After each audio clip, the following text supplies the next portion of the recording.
Assalamu alaikum, my brothers and sisters. Today, we will talk about Al Bukhari and let you think if he's right or a big liar.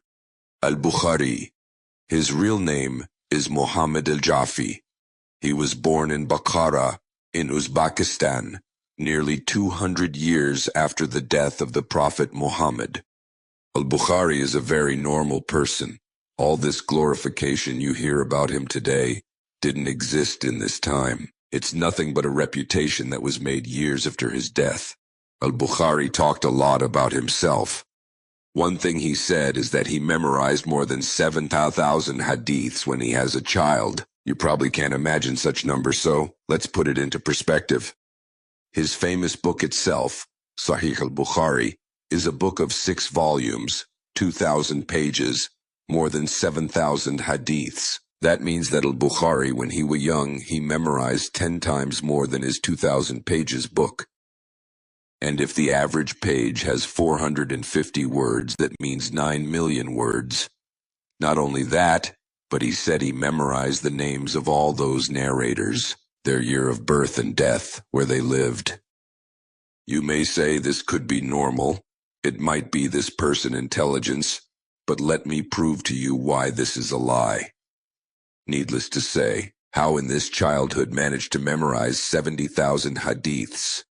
And how did he manage to find all these hadiths in this desert environment? A child means something from 5 years to 12 years, and let's say he used to listen to 10,000 hadiths in a day, and doesn't have any free time to rest at all.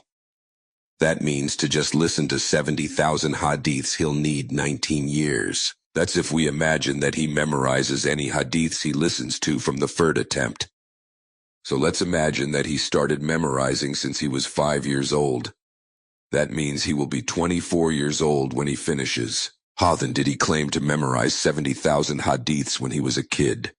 Let's take it from a scientific point of view. Actually, no one can memorize 70,000 hadiths. The human mind can't memorize all this information at one time. 20,000 pages, 9 million words, and he's still a child. Are you kidding me? Of course it's impossible, unless he's having some sort of a syndrome like autism, or the acquired savant syndrome, or any other condition that may let the brain isn't able to forget anything. It sees or hears, and on the other hand, it'll make his brain not able to function well. He'll be mentally ill. One of the best people in memorizing things is a genius record holder Chinese. Chao Liu. He memorized almost 68,000 PI numbers. If we would convert the numbers into words to make things a little bit clear, that means Al-Bukhari memorized at least 132 times more than Chao Liu when he was a kid. This can't be scientifically true. The human mind memorizes particular things. If it's like that, then your mind would be full very fast.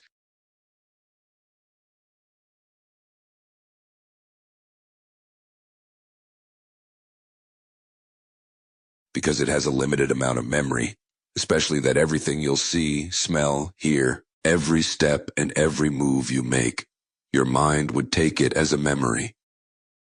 Al-Bukhari said when he was 16 he traveled to Mecca with his mom and brother for the Hajj. But they turned and he stayed. He said that he stayed in Mecca for 2 years. And then he traveled to Al-Madinah. Then he traveled to whole Arabian Peninsula.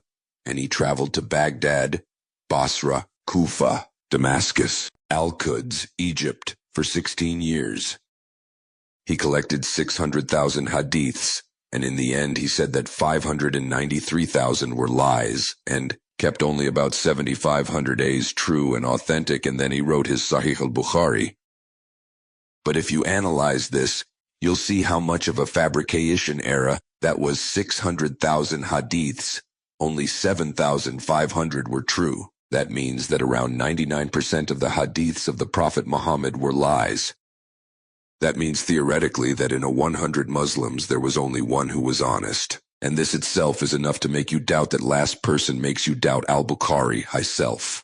Al-Bukhari said that to make sure a hadith isn't a lie, he used to ask a few people, not just one, and investigate about the truthfulness of the narrators, asking his neighbors about him, etc. so that he makes sure he's honest in his daily life. Bukhari, in his story, how much effort he put to make sure all his hadiths were true, gives you an idea that a single hadith can take up a month of investigation. But to make it simply for Al-Bukhari, we'll imagine he listened to one hadith every 1 hour and it takes him to make sure it's true or not. Not a week or a month, but the same hour. And if we said that he slept, woke up, ate, and so on, in like 10 hours and he doesn't have anything to in his life other than writing, that means he was listening and investigating about the credibility of 14 hadiths daily, 600,000 hadiths total and 14 hadiths daily. That means it took him 110 years to finish. He said he finished the book in just 16 years, and he didn't write one book in these years. No, he wrote more than 18 other books. All of them are similar in size and bigger than Sahih Al Bukhari. Also, he said he memorized 70,000 hadiths when he was a child, but after he grew up, they said he memorized 300,000 hadiths. 100,000 hadiths were identified as true, and the other were weak or not true. We talk about 9 million words for the 70,000 hadiths that Ian's memorized, more than 38,000 words, more than 240 volumes, 558 times more than Chaolu memorized. That's all a lie. And there's another thing, he said.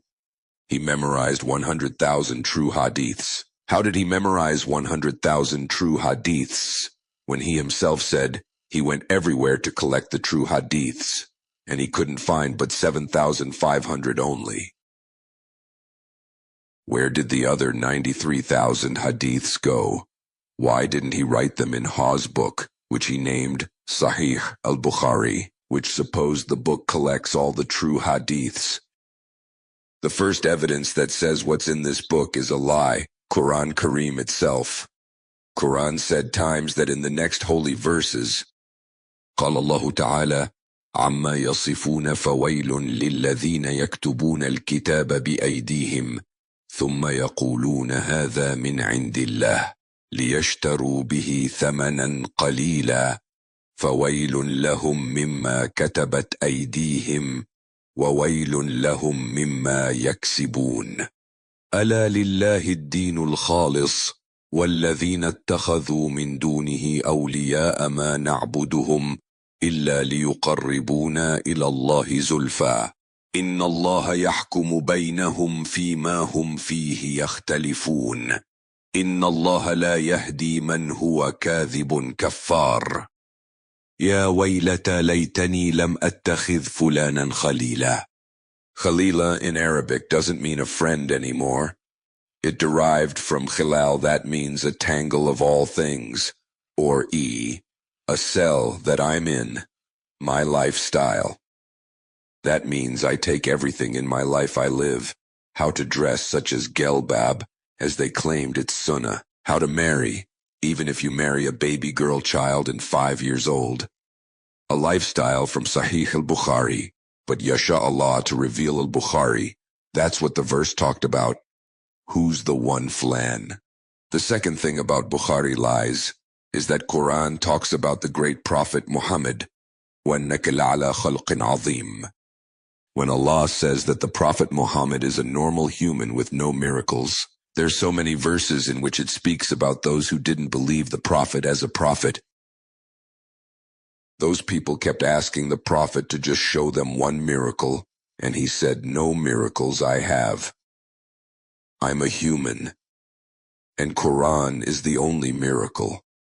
وَقَالُوا لَن نُؤْمِنَ لَكَ حَتَّى تَفْجُرَ لَنَا مِنَ الْأَرْضِ يَنبُوعًا أَوْ تَكُونَ لَكَ جَنَّةٌ مِّن نَخِيلٍ وَعِنَبٍ فَتُفَجِّرَ الْأَنْهَارَ خِلَالَهَا تَفْجِيرًا أَوْ تُسْقِطَ السَّمَاءَ كَمَا زَعَمْتَ عَلَيْنَا كِسَفًا أَوْ تَأْتِيَ بِاللَّهِ وَالْمَلَائِكَةِ قَبِيلًا أَوْ يَكُونَ لَكَ بَيْتٌ مِّن زُخْرُفٍ أَوْ تَرْقَى فِي السَّمَاءِ وَلَن نُؤْمِنَ لِرُقِيِّكَ حَتَّى تُنَزِّلَ عَلَيْنَا كِتَابًا نَقْرَؤُهُ قُلْ سُبْحَانَ رَبِّي هَلْ كُنْتُ إِلَّا بَشَرًا رَسُولًا وَمَا مَنَعَ النَّاسَ أَنْ يُؤْمِنُوا إِذْ جَاءَهُمُ الْهُدَى إلا أن قالوا أبعث الله بشرا رسولا. Actually, the Prophet didn't have any miracles, didn't have science fiction movies, so he kept saying that the Quran is his only miracle.